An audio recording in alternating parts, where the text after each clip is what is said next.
आजकल social media पे बहुत ज़्यादा ट्रेंड है कि लोग हेल्थ अवेयर हो रहे हैं, रील्स आती हैं, वेट लॉस चैलेंजेस आ रहे हैं कि आप 30 दिन में 10 किलो वेट लूज़ करें।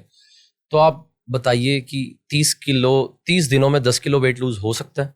और उसके पीछे जो लोग कर रहे हैं सोशल मीडिया के पीछे, जो जेंजी हैं या जो आजकल शॉर्ट टर्म एक मतलब आसान तरीका लोगों ने ढूंढा हुआ है कि ऐसे पतले हो जाओ या ऑपरेशन करवा लो या ये सप्लीमेंट्स ले लो, तो उसको किस एंगल से आप देखते हो और कैसे एक्सप्लेन करेंगे आप हमारी ऑडियंस को?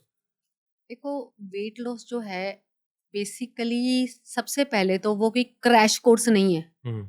जो एकदम से करा और करके बैठ गए और फिर से बाउंस बैक कर लिया। Hmm. It's not a crash course.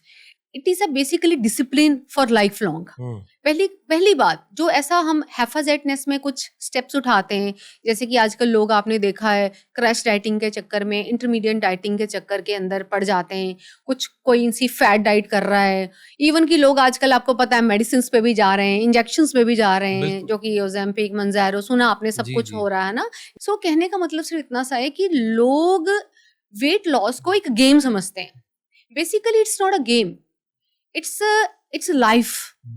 Basically हमारी जिंदगी जो है वो पूरी जिंदगी एक आइडियल वेट के साथ ही अच्छी रह सकती है, ये हमें पता होना चाहिए। It's not a matter of 2-3 months, या फिर सिर्फ मैरिज करनी है तो वेट लॉस करना है, सिर्फ कोई पार्टी आ रही है तो वेट लॉस करना है। एक्चुअली वेट लॉस जो है वो डाइट की प्रॉब्लम नहीं है, वो डिसिप्लिन की प्रॉब्लम है जो कि लोग बना ही नहीं पाते। तो इसलिए वो डाइट पे कुछ टाइम के लिए जाते हैं, जैसे ही वो डाइट छोड़ते हैं वो फिर से वैसे ही हो जाते हैं।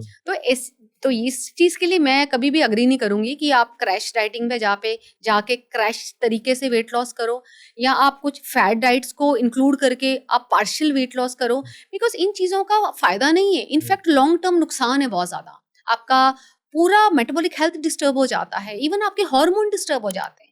आज लोगों को देखो कि इतना सारा लड़कियों को पीसीओडी का प्रॉब्लम क्यों हो रहा है, या लड़कों को बहुत ज्यादा आजकल जिसे कहते हैं कि आफ्टर मैरिज एकदम से उनकी एक वाइटलिटी पे इफेक्ट क्यों आता है, वो बिकॉज ऑफ हार्मोनल फ्लक्चुएशंस।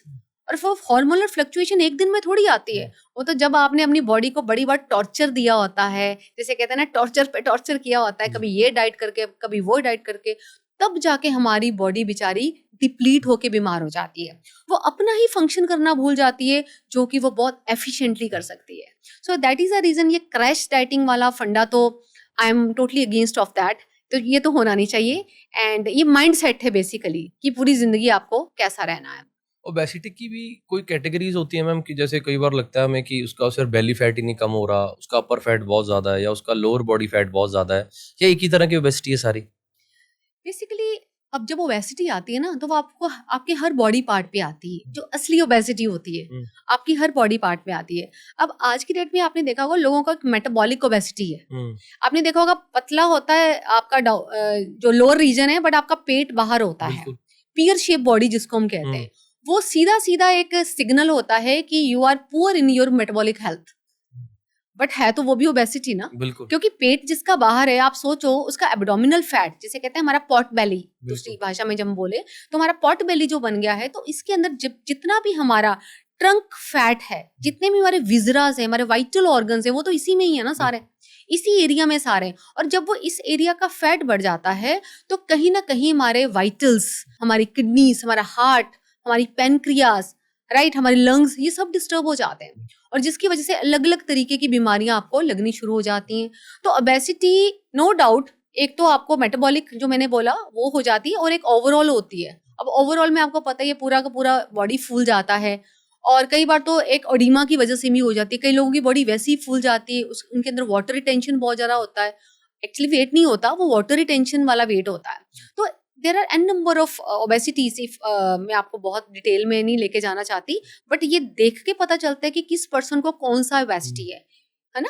तो मैंने जैसे बताया मेटाबॉलिक होगी, एक ओवरऑल ओबेसिटी होगी, एक आपका हार्मोनल फ्लक्चुएशन की वजह से ओबेसिटी होगी, और एक आपको लाइफस्टाइल की वजह से ओबेसिटी होगी।